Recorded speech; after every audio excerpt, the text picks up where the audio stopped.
Hi everyone, this is Veronica.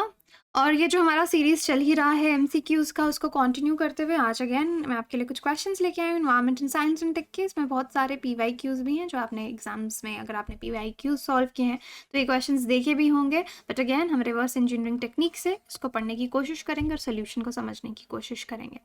आपकी UPSC related कोई भी क्वेरी हो, आप मुझसे कनेक्ट कर सकते हैं टेलीग्राम पे, because I feel together we can make a huge difference. So here is the first question for you. और जैसे हमारे हर बार के रूल रहते हैं कि हम क्वेश्चन पढ़ेंगे, आपको मैं पॉज के लिए बोलूँगी, आप पॉज बोल के अपना आंसर लिखेंगे and then you'll see the solution because I'm recording in one go.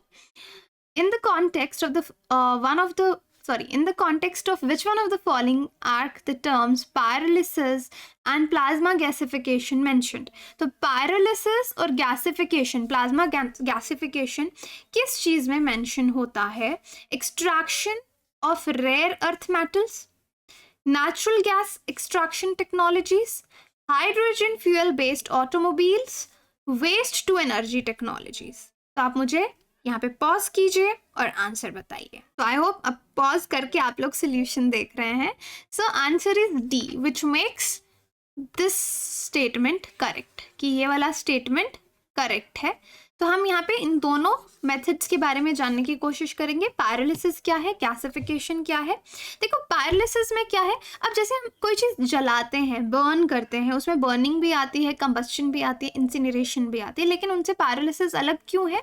क्योंकि यूजुअली ये थर्मल डिकम्पोजिशन है। मटीरियल्स को हाई टेम्परेचर पे ऑक्सीजन की एब्सेंस में हम लोग जलाते हैं, और इसमें जिस चीज को आप जला रहे हैं उसका केमिकल कॉम्पोजिशन भी चेंज हो जाता है। सो इस वर्ड में आप देखेंगे पायरो का मतलब फायर, ग्रीक डिराइव्ड ये एलिमेंट्स है। लाइसिस का मतलब सेपरेटिंग, कि आप उसको अलग कर रहे हैं। यूजुअली जो आपके ऑर्गेनिक मटेरियल्स होते हैं उनको हम पायरोलिसिस उन मटेरियल्स की करते हैं, उनको ट्रीट किया जाता है।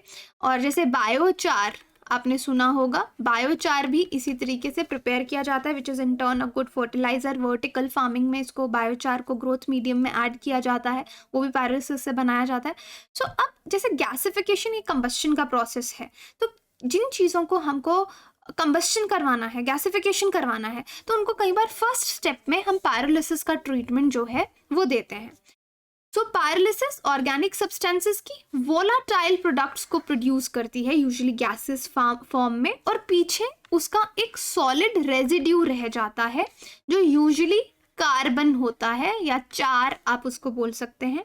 अगर आप बहुत हाई टेम्परेचर पे पायरोलिसिस कर रहे हैं तो मोस्टली पीछे कार्बन ही रेजिड्यू में छूटता है, इसलिए हम उसको कार्बनाइजेशन भी बोलते हैं।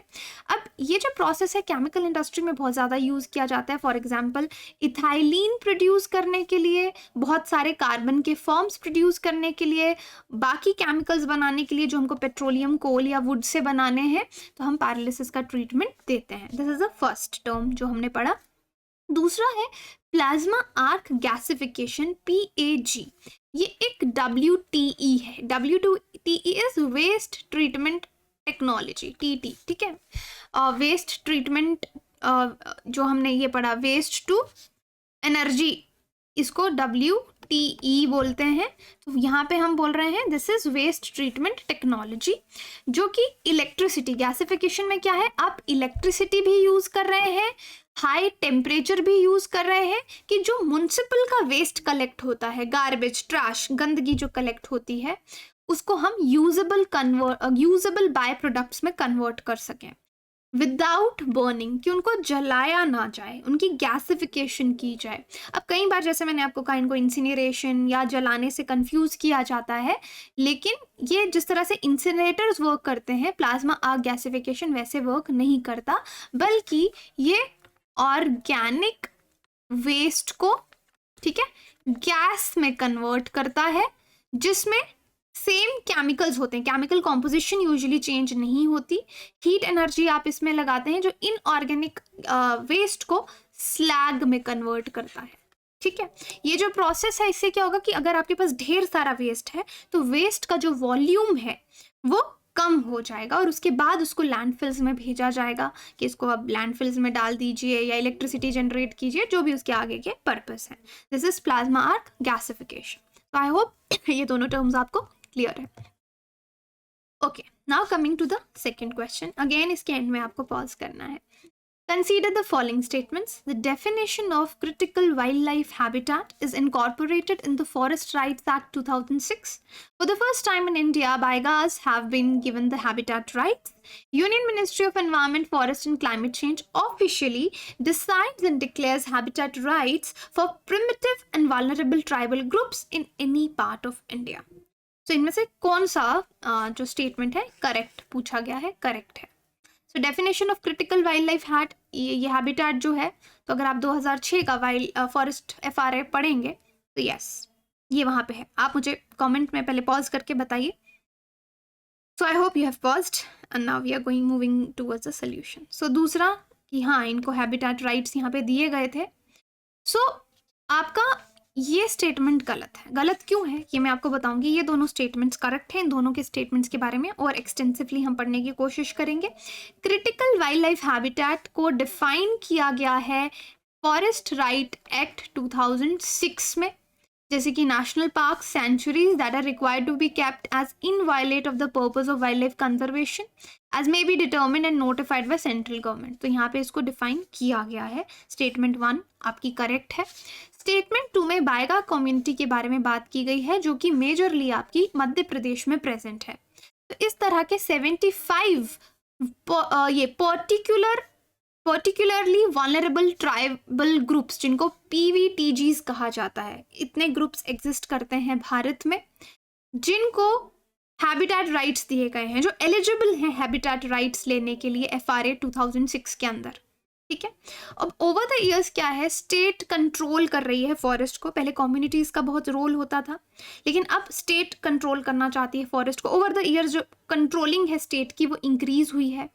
डाइवर्जन जो है फॉरेस्ट लैंड का डेवलपमेंट के लिए, कंजर्वेशन के लिए, उसको बहुत ज़्यादा सीरियसली थ्रेट्स हैं. यहाँ पे जो थ्रेट्स की बात हो रही है, तो यहाँ पे क्या है कि जो स्टेट का कंट्रोल इंक्रीज हुआ है उससे फॉरेस्ट कम्युनिटीज को थ्रेट है.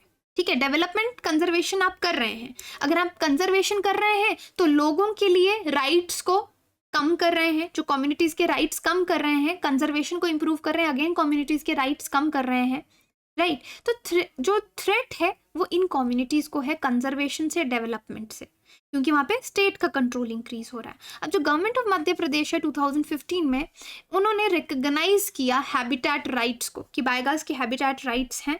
ये जो ट्राइब है ये फर्स्ट कम्युनिटी इंडिया में बनी जिनको हैबिटेट राइट्स मिले, तो इसलिए स्टेटमेंट 2 करेक्ट है. तो इस कम्युनिटी का नाम आपको याद रखना. और ऐसे 75 जो कम्युनिटीज़ हैं इंडिया में वो एलिजिबल है हैबिटेट राइट्स के लिए. नाउ हैबिटेट राइट्स जो हैं उनको रिकॉग्नाइज कौन करता है, तो ये बहुत इंपॉर्टेंट है. इसलिए स्टेटमेंट 3 गलत है, क्योंकि इनको रिकॉग्नाइज करता है डिस्ट्रिक्ट लेवल कमेटी बैठती है स्टेट्स में, वो बोलती है. मिनिस्ट्री ऑफ ट्राइबल अफेयर्स जो है वो क्लैरिफाई करती है कि क्या डेफिनेशन रहेगी हैबिटेट राइट्स की, लेकिन उनको रिकॉग्नाइज डिस्ट्रिक्ट लेवल कमेटी करती है. इसलिए यहाँ पे आपने देखा कि फर्स्ट 2 स्टेटमेंट्स आपके लिए करेक्ट थी. Now this, consider the following statements. Some species of turtles, ये मैंने बहुत बार अपनी स्पेशल क्लासेस में करवाया है, तो जो लोगों ने अटेंड किया वो गलत तो बिल्कुल नहीं करेंगे. Consider the following statements. Some species of turtles are herbivorous. Some species of fish are herbivores. Some species of marine mammals are herbivores. Some species of snake are viviparous. तो आप मुझे बताइए, पॉज कीजिए, कौन से स्टेटमेंट सही है. Now coming to the answer D. ठीक है. सारे स्टेटमेंट्स ठीक है. यस, कुछ टर्टल्स हर्बीवोर्स होते हैं. यस, कुछ फिशेस हर्बीवोर्स होते हैं. यस, कुछ मरीन मैमल्स भी हर्बीवोर्स होते हैं. और यस, कुछ स्नेक्स विविपैरस हैं जो अपने यंग वन को डायरेक्टली जन्म देते हैं. ओविपैरस जो एग्स ले करते हैं. सो बहुत सारे मरीन हर्बीवोर्स जो हैं 4 ग्रुप्स में आपको मिलते हैं एनिमल किंगडम के. इन्वर्टिब्रेट्स, फिशेस, रेप्टाइल्स, मैमल्स, ये सब मरीन हर्बीवोर्स हैं. इसमें आपके जू प्लैंक्टॉन्स आते हैं, बहुत सारे मॉलस्क्स आते हैं, ग्रीन सी टर्टल आता है. ठीक है. मैनेटीज और dugongs are the only herbivores among marine mammals. ठीक है. अब बहुत सारे मरीन हर्बीवोर्स हैं जो इन ग्रुप्स में पाए जाते हैं. ठीक है. तो इनमें से ये एग्जाम्पल्स आपको याद रखने हैं कि ये मैमल्स हैं. मैनेटीज और डुगोंग्स हर्बीवोर्स मरीन मैमल्स हैं. अदरवाइज इनमें भी हर्बीवोर्स हैं, बाकी ग्रुप्स में भी हैं. विविपैरस, जब कोई एग ले नहीं किया जा रहा, कोई एग नहीं है। अब यंग वंस दो तरीके से आते हैं, या तो डायरेक्टली माँ से जन्म लेते हैं या फिर एग होता है, एग से बाहर आते हैं। नाउ वीवी पैरिस मतलब कुछ स्नेक्स एग्स देते हैं, बट कुछ स्नेक्स वीवी पैरिस होते हैं जो एग ले नहीं करते, ठीक है। यंग वन प्लेसेंटा के थ्रू डेवलप होता है, ओके योक सैक भी होगा। तो यूजुअली रेप्टाइल्स में ये चीज़ नहीं देखी जाती, but there are exceptions. Boa constrictors, green anacondas, ये दो एग्जाम्पल हैं वीवी पैरिस स्नेक्स की। तो ये वेरी इंपॉर्टेंट, आप याद रख सकते हैं। यानी they give birth to live to the young ones, there are no eggs involve in any stage of development. तो इस तरीके से ये आपकी ओविपैरिस दो टर्म्स हैं, oviparous egg laying, viviparous which are giving live birth to their young ones. Viviparous animals में usually कौन सी दो कैटेगरीज हैं? मार्सुपियल्स, मैमल्स जो कि डायरेक्ट जन्म देते हैं, दूध पिलाते हैं अपने बच्चों को, और मार्सुपियल्स जैसे कंगारू जो होते हैं वो अपने पाउच में उनका जो यंग वन है वो डेवलप होता है। Now next question is consider the following statements regarding world food price. तो ये वर्ल्ड फूड प्राइस के बारे में इस तरह के क्वेश्चन आपको आते हैं तो आते हैं। ये नॉर्मन बोरला ने शुरू किया था for saving millions of lives through scientific research. It was established in 1986 and currently it is presented by world food price foundation. It is given every year in October 16 on a special ceremony in Des Moines, Iowa. तो इसमें correct answer is D. D मतलब तीनों statements जो हैं वो सही हैं, ठीक है। तो इसके बारे में जान लो। यस, ये जो वर्ल्ड फूड प्राइज है नॉर्मन बोरला ने शुरू किया था। इनको नोबेल प्राइज फॉर पीस भी मिला है 1970 में, बहुत लोगों की जान इन्होंने बचाई। इट वॉज एस्टैब्लिश इन 1986 और करेंटली फूड प्राइज फाउंडेशन भी है जिसमें which has over 80 companies individuals जो इसके डोनर्स हैं। MS स्वामीनाथन जिनको ये इंडिया के हैं, वर्गीज क्यूरेन, गुरदेव खुश, रतन लाल, ये इनको ये प्राइज जो है इससे नवाजा गया है और हर साल अक्टूबर 16 को एक स्पेशल सेरेमनी में ये अवार्ड दिया जाता है।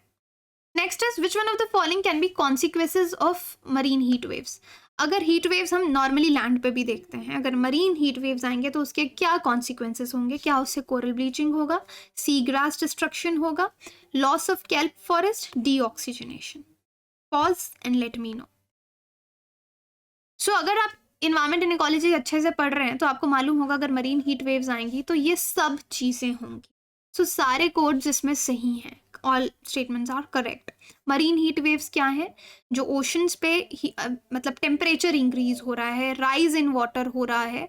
So marine heat waves are periods of extremely high temperatures in the ocean. तो ओशन में भी हाई टेम्परेचर काफ़ी लंबे समय तक रह रहा है और ये इससे कोरल ब्लीचिंग भी होगी और जो भी रीजंस वहाँ पे दिए हैं चारों के चारों वो होगा। आपका फिशरी सेक्टर जो है वो बहुत एडवर्सली हिट होगा। एक अंडर वाटर सर्वे हुआ जहाँ पे दिखाया 85% कोरल्स जो गल्फ ऑफ मन्नार में है नियर तमिलनाडु कोस्ट, उनकी ब्लीचिंग हुई है जब मई 2020 में heat wave, marine heat wave आई थी। तो इसका सबूत भी हमारे पास है। तो marine heat waves, extreme weather, increased ocean stresses, biodiversity पे असर पड़ेगा, अल्टीमेटली इकोनॉमी को भी बहुत लॉस उससे होगा।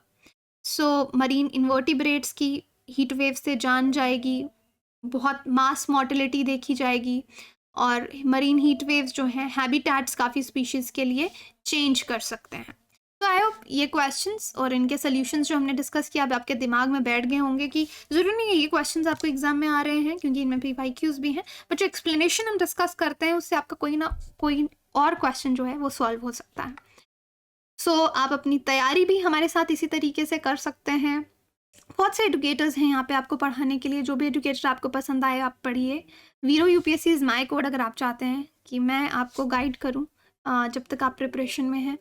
बैचेस भी शुरू हो रहे हैं हमारे लेटेस्ट, एंड देन ऑफलाइन अगर आप पढ़ना चाहते हैं तो सेकेंड बैच भी हमारा वहाँ शुरू हो रहा है 3 अप्रैल से, आप उसको ज्वाइन कर सकते हैं। पाथफाइंडर के साथ आप अपनी रिविजन कर सकते हैं।